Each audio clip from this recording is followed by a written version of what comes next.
Hey gang, this is Mike with my real estate dojo, and I'm 38 years old, and I've never watched a sports game of any kind on TV, and nor have I ever been to any sports events in my life.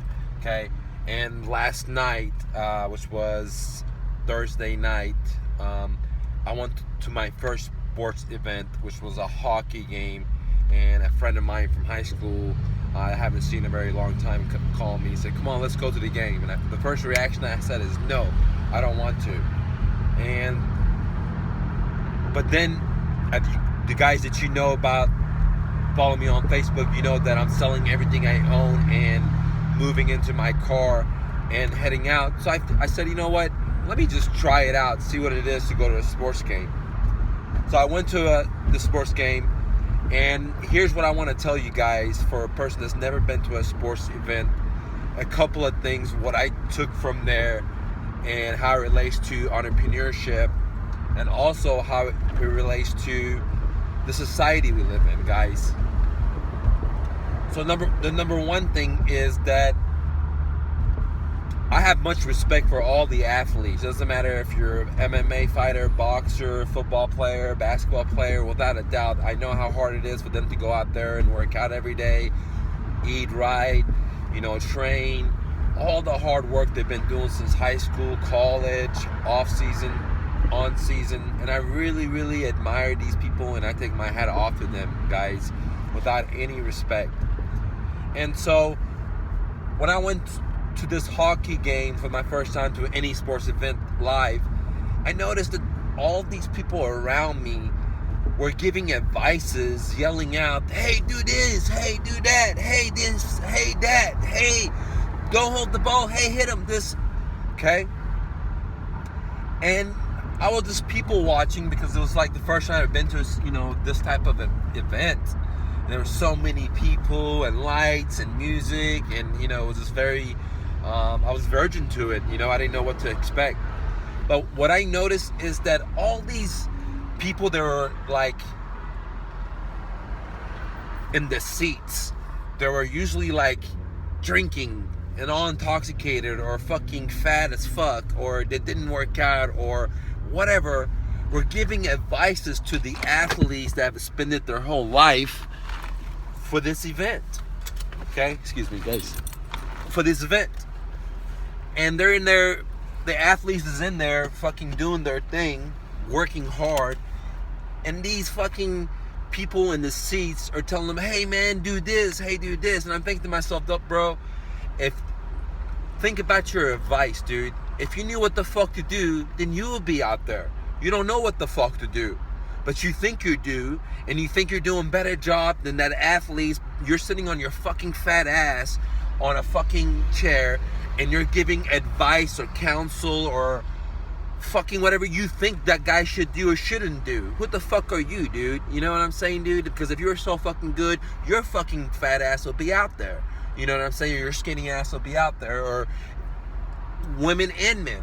So that was one of the most awkwardest thing that I thought about. I was like, wow, man. It's like these motherfuckers probably don't even work out in their fucking life, or not working out currently, and they're fucking fat as fuck, or just intoxicated, or whatever, and they're fucking talking shit to the fucking dudes that actually are committed, and they're taking massive action on their goals, and they're actually on the fucking arena in the fight, duking it out. What the fuck, dude?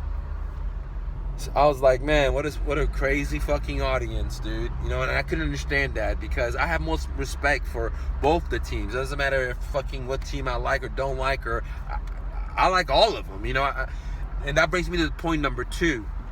Well, I'll get into that, but let's go to the next subject, which I noticed.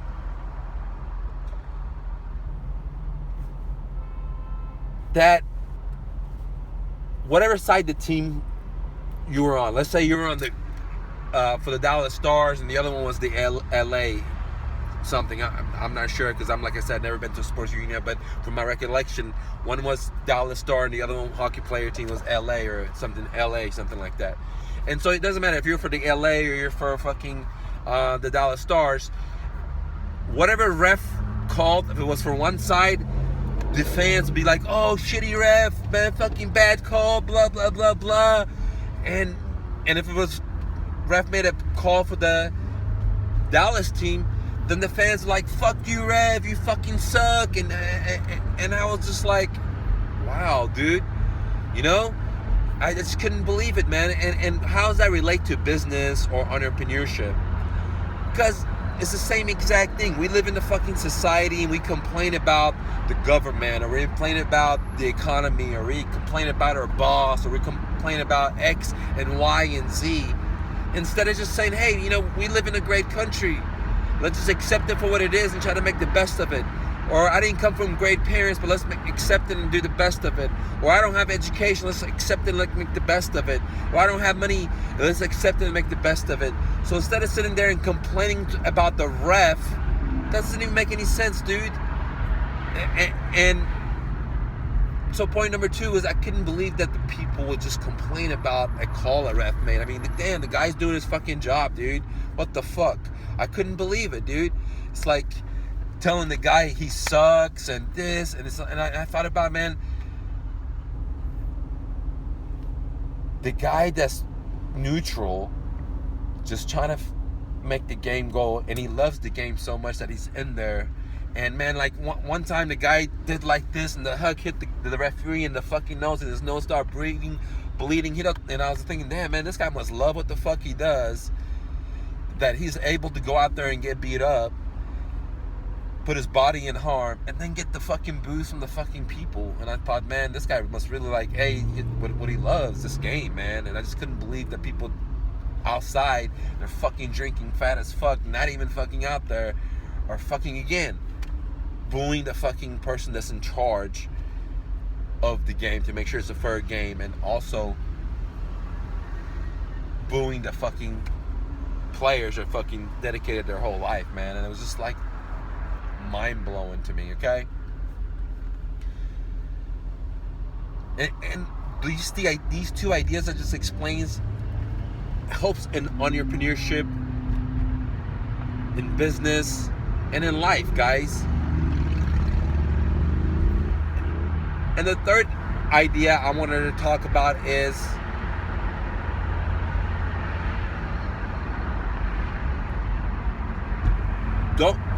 and this is very important, when you have a goal and a dream, if you talk to other people around you, which is basically the majority, like if you look at this fucking hockey game thing I went to, there was only like 20, 30, fucking 50 people, 100 people in the ring, or in the players, or the girls that did the skating and clean up the ice, they were in shape. And the rest of them were not living their dreams, dude.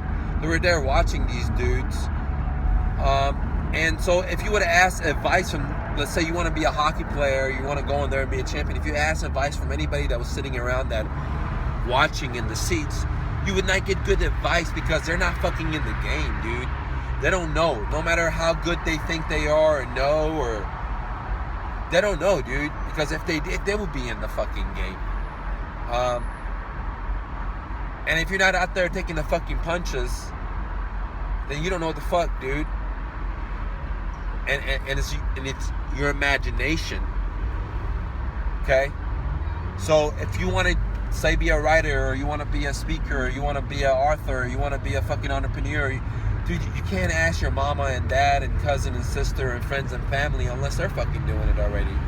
Because majority of those motherfuckers are going to tell you, no, you can't do it. Okay? And I'm going to explain to point number 5 of my reflection of going to this hockey game.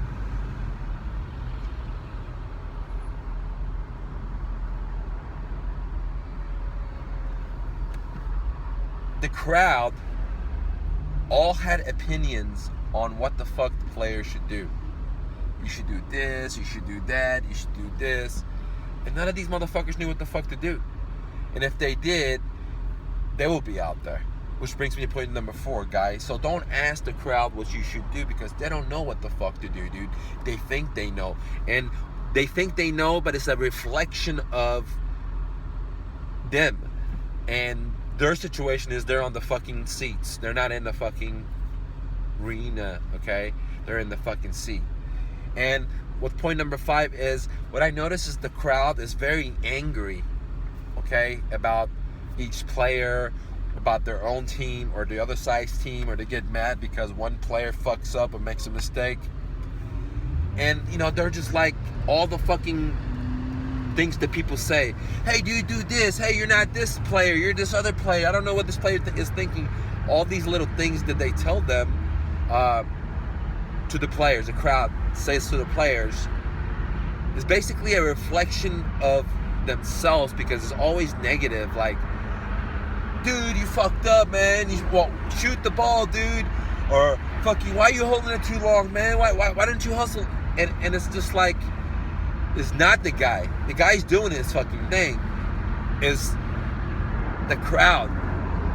They don't know what the fuck, and when they do say something, it's usually negative, and it's a reflection of themselves, not of the fucking guy, dude. So when they say negative shit for that player, dude, it's just because that's how they think, and that's who they are. Because how can you be a real motherfucker and discredit some other real motherfucker?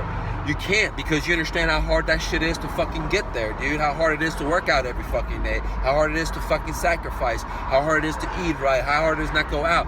See, it doesn't matter if you're an entrepreneur, you're a fucking football player, man. Hustle is hustle, dude. And how can somebody that fucking hustles, how can they disrespect some other motherfucker that hustles? Because if they really fucking hustle, they know how hard fucking it is, dude.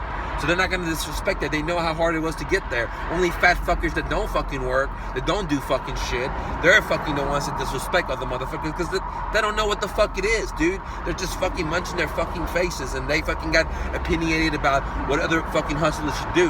But they're fucking sitting their fucking fat asses, man, on a fucking seat, paying to come see the athlete. Guys, and the last thing I want to leave you with, which is the most craziest thing, is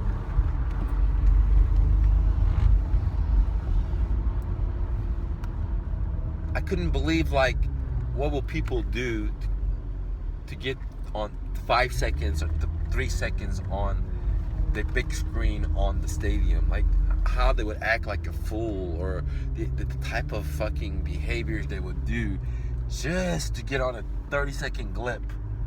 You know? 30 seconds, or dress up, or take their shirts off, or...